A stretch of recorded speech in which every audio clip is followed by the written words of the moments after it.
Welcome to Coffee with the Mayor. I'm Felicia Donnelly. I'm filling in for Deb Riccelli today. She's out on vacay.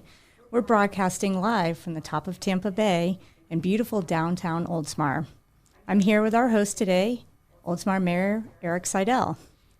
These segments are featured each Wednesday following an Oldsmar City Council meeting for our community. Good morning, Mayor. Good morning. How are you? I'm doing great this morning. Are you nervous at all? I am very nervous. I am not Deb. You're going to do great. I have complete confidence. So thank you. Before we begin, we encourage our viewing audience to submit any questions that they have during the segment by commenting on our Facebook Live page.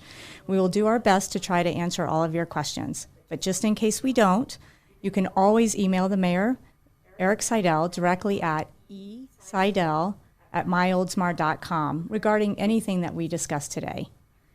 Coffee with the Mayor was developed by our mayor to keep our residents, businesses, and community partners informed on highlights from last night's council meetings. So let's get started. First on the agenda was a key first responder was presented to the council manager award last night. Can you tell us a little bit about this? Sure. It was our fire chief, Jason Schwabe. He's been here 20 years now, and he does a great job for us. And, of course, this past year with the pandemic, just all of the multiple changes that took effect that we needed to implement. So he went above and beyond. Councilmember Saraki presented it to him, did a nice job presenting it. And, of course, the crew came out, so they were there to support the chief, their boss. And no, it was good, really nice, well-deserved, but it was a nice presentation.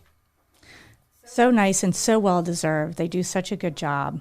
The Business of the Quarter Award for the third quarter of 2021 was presented to Tom Price with the Oldsmar Tap House and Golf Cart Café. Who presented this award and what was it about? It was presented by Vice Mayor Knapp, and the award is given out. It's in conjunction with the Chamber of Commerce, who nominates, and they kind of run part of that program. But Tom and Catherine, his wife, who opened up the tap house, reopened it, I should say, their new management. But, they're one of these folks who live here. They're opening a small business here because they believe in downtown. They wanted to really be leaders in jumping out there and supporting what we're trying to do in downtown. And so it's got a great vibe over there. I go in there from time to time, and it's not like a rowdy kind of place, nothing like that. I mean, I see in there kids having something to eat with their parents. They got, hot dogs, and I always get the meatballs, even though it's not really part of my diet. But they do a great job, and they're investing a lot, and they're the first ones out since we really put this renewed energy on downtown, so it was well-deserved. Yeah, I always see some golf carts down there, and I heard they have a great Taco Tuesday. Taco Tuesday is very popular. The only problem is by the time we get out of council normally on Tuesdays, there's slim pickings. I don't know. So either that or the mayor has to make the meeting shorter. So, Tom, if you're watching this, maybe we need some more tacos. A little more tacos. So a presentation was made for the proclamation of Fire Prevention Week, which is this week. Who was the proclamation presented to, and can you tell us a little bit about that one? Oh, you know what? I realized I just made a mistake. It was actually Councilmember Graber who presented Business of the Quarter, and Vice Mayor Knapp presented this award. So my apologies, gentlemen. You look so much alike, I get you confused. But in any event, all joking aside, no, it was presented by Vice Mayor Knapp. It was presented to Captain Dave Young and the crew. The crew, like I said, they were there, so... but they're really putting an emphasis this year on a theme of learn the sounds of fire safety. And, different alarms, for example, have different meanings.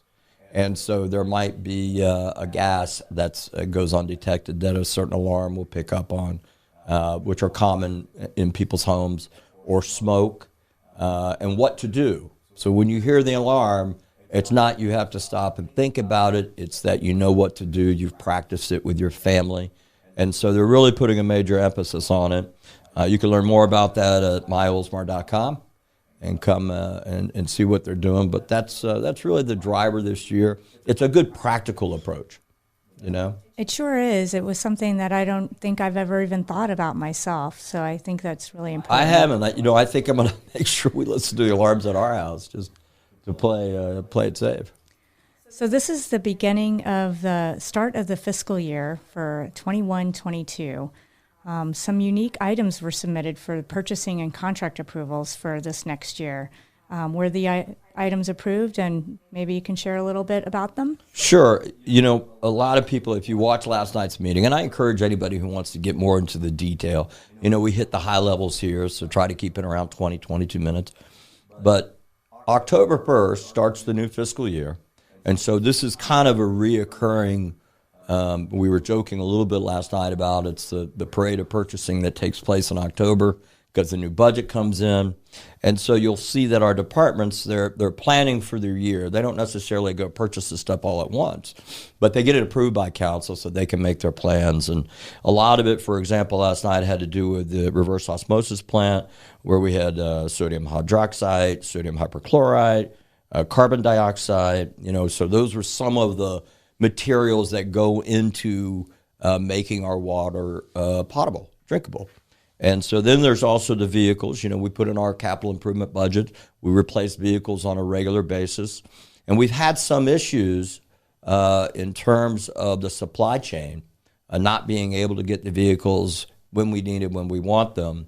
And so a strategy that we've come up with, as you know, is to let's commit to multiple purchases, and we don't have to take them all at once, but we can stagger them out. But it positions us a little different. So that's what we did last night, and I think we approved 8 vehicles to be purchased. I thought we were going in the car business at first, but, I got to watch out. And, of course, I know, so I'm going to talk about this in a little bit. As most of you know that our city manager is retiring, and Felicia will become city manager on the 1st. And I was teasing her because I sense that she's getting all these big purchases done while Al's still city manager. See, that's smart. That's a good sign. You're using your head there. That's 8 vehicles less. That's 8 vehicles less she has to purchase. And some of the services, we have the dreaded sludge hauling and disposal services, which is all the byproduct that comes out of the solid waste. So we approve that and some other things. But pretty housekeeping. Pretty much housekeeping stuff. So then last night under the city council portion of the agenda, the air traffic noise was brought up during the September 23rd City Council meeting. That was the last council meeting. A citizen spoke during open forum regarding the air traffic noise affecting Oldsmar. The City Council discussed that further last night. Can you tell us how that went? Sure. It is becoming a growing problem. And, I live right over here and have them going over my house as well. So I hear the problem and how it's changed. And years ago, I think it was Linda Norris and myself, who were both on council. We attended when the FAA had an open house, and they were talking about changing these patterns. And we met with the leadership over there, and they told us we're making these changes in part because it should improve the noise pollution, so on and so forth. And it did, but pretty much for Safety Harbor, not really for Oldsmar. And, here's the thing. What a lot of people don't realize is that we have multiple airports in this tiny region. And that I'm a student pilot, right? And so when I fly out of here, it's very tightly controlled. And, you've got MacDill, you've got St. Pete, you've got Tampa, you've got Clearwater, St. Pete, and it's all controlled airspace. So it's very tight. But we hope and think that there are possibly some things that can be done to mitigate some of the noise. We at least, as a council, decided last night that we're going to send a letter from all of us collectively from the council as a city, requesting that they once again look to see if there's any changes, because sometimes they will make a change. I will tell you quite honestly, and Andrew Knapp, our vice mayor, serves on the Citizens Board for noise reduction. I forget the actual name of it, and he goes to those meetings. But it's difficult though, because the FAA, they control everything in the sky, and they're not super flexible. their response sometimes is, well, you live near an airport, and so, but we think as a council, maybe it helps. Maybe it helps because it comes formally from us. And so we decided last night by consensus that we would send a letter and complain. So, wow, that's responsive and impressive, right? So, well, you try to be. We look at ways that we can have an impact as a council, and it kind of rolls right into another major issue that's taking place right now, and that has to do with FEMA's new risk rating 2.0. And for those who aren't familiar with it, I think most are getting familiar with it.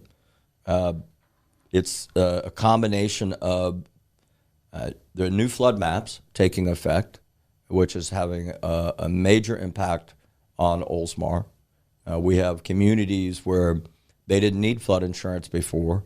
And, for those who may not be completely familiar with the situation, if you have a mortgage, the mortgage company will require that the lender will require that you have flood insurance if you're in a flood zone. And so when they change the maps and they update them, it suddenly goes where somebody's had a home, never had to have flood insurance, suddenly they do. And we've been talking about this for a while, and until they get the notice in the mail, it's kind of hard to really wrap your arms around it. But the net effect is it's going to cost a lot more people to insure their homes. And for those who already have flood insurance, the scary thing is that they have the ability they change the way that they're doing the risk analysis, right? So they'll now be able to increase citizens' premiums who are existing policyholders by a maximum of 18% every year. And this is significant when you start to think about how that compounds. And so it used to be that they put groups of risk together, which is very common for insurance, and they would pool the risk, and that's how they came up with rates. And essentially what they're doing, one of the major changes, is they are looking at individual homes and saying, what would it cost to replace the house?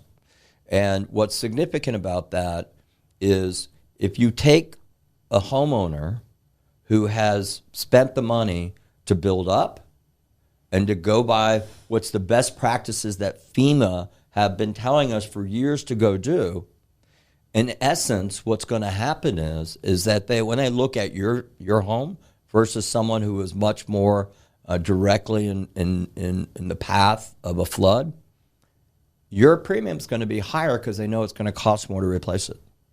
And so it's really a counter system to what we've been promoting for years and years, and very carefully, as you know, with planning and redevelopment, working on those discounts and all those different things. So I had a conversation with Senator Rubio's office day before yesterday and spoke with Taylor Sanchez. He's there.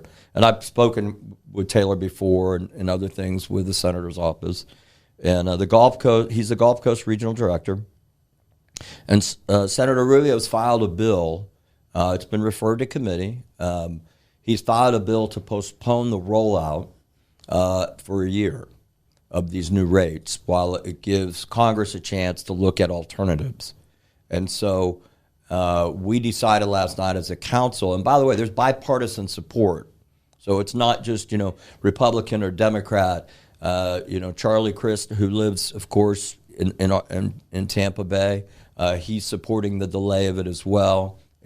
So in the House, and so and Congressman Bilirakis and so forth. And so we decided that we were going to formally support that and send a letter to that effect. And it's a way for us to try to help push that. I'm going to be at lunch today. I'm going to be at the Pinellas County Mayor's Council, where I'm vice president of it, and bring the subject up because I know a lot of the mayors were very concerned. We have a lot of coastal communities, and so we'll see what we can do. Yeah, the city's already getting some questions. People are already calling the city to find out more. So thank you for sharing that. And then can you tell us a little bit about the CRS program or the ratings that we have that Well, we've worked hard to build a rating program, and the way that program works is if you have as a city certain codes and you show that you enforce those codes, you can't just put them on the books. You have to show that you enforce them. They will give citizens discounts, and in our high risk area, that adds up to as much as 20%. And so in the non high risk area, it's 10%. It kind of feels like we've been shanghaied a little bit. I don't know how else to say it. I feel like we've been working on these things, and that's what happened. So we'll see what takes place, and we're going to follow that, and we'll be following up with our elected representatives who are very responsive to the city, and see if we can't help get that delayed and changed ultimately. That's great news. So then can you tell us other key items or actions, or do you have other announcements from the Sure, I just have a couple things. Second Friday is coming up this Friday again. The Chamber puts it on. They do a great job right here in downtown from 6 to 10. Then we have Pawapalooza on Saturday from 10 to 4 at Orioles Park. That is always fun. And I actually am not going to be able to be there, and I hate it because I'm going to miss seeing all the dogs, but I don't mind not having the pressure of judging. People get serious about their dogs. So, but come out. That's going to be a lot of fun. And, of course, we have the Sunset Sound concert series starting October 15th. We'll be out at Orioles Park. We have the St. Pete Drive Complete Streets public meeting, which is October 12th. From 6 to 7:30 at Tico Hall. And it's a great opportunity to come and learn about what's being proposed for St. Pete Drive and get some input. And of course, we got the new Experience Oldsmar. Let me see if I can do this. Magazine. That's as good as it probably gets. Coming out, that our staff just does an amazing job at. So they do a real good job. So listen, we actually have a little bit of time. Not much, but a couple minutes. So, Felicia, I know that you're not the city manager yet, and Al's still city manager. We all know that, and so we'll have more fun with this later. But I thought I'd ask you a little bit. I mean, it's 3 months, a little under 3 months before you take over as a city manager, and you've already been here for 5 years. Why don't you give our listeners just a little background on you? Because I don't know that while you've been here for 5 years, they may not really know your background. So I think it's nice for them to hear. All right. Well, thanks for turning the tables on me. So I have a master's degree in urban and regional planning. So 20-year-old Felicia wanted to change the world, and a little older Felicia still wants to do that. So now at 35. At 35, I still want to change the world. So a master's in urban planning. I started working in a planning department for a county government in Louisiana. They're called parishes. And then I started doing land use planning, and then I shifted to transportation planning. I moved to Northern California. I worked on large transportation issues in the Bay Area. Then I got an offer to work in the private sector. That moved me to Tampa. So I worked for an engineering firm in Tampa. I did mostly transportation regional planning.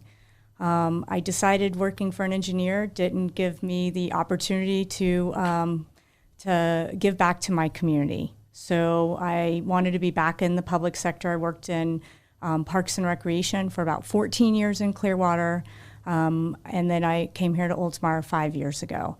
So I come from a diverse background of city government, from operational units, from a transportation planning background to Parks and Recreation, economic development. They all wrap into that.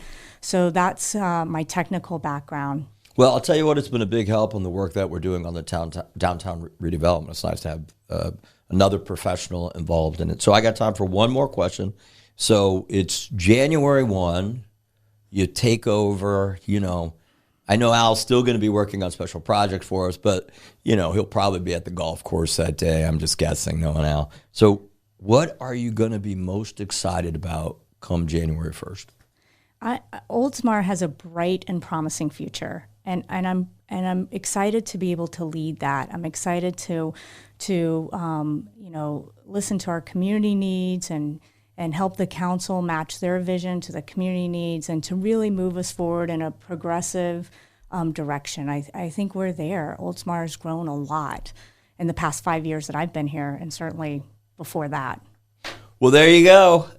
You heard it right from her before she takes office. And I think you did a terrific job standing in for Deb. But guess what? I'm out of coffee. So you know what that means. It means, do we have any questions? No questions today. All right. Well, that's good because I'm out of coffee, which means it's time to wrap it up. Felicia, thank you for stepping in. And, of course, let me thank Mark and Emily for Emily stepped in here. She's off camera like Mark. You know, they just won't do that. But I want to thank our citizens for listening today, and we hope that you have a terrific day and go out and enjoy this beautiful weather. Hopefully we'll see you this weekend.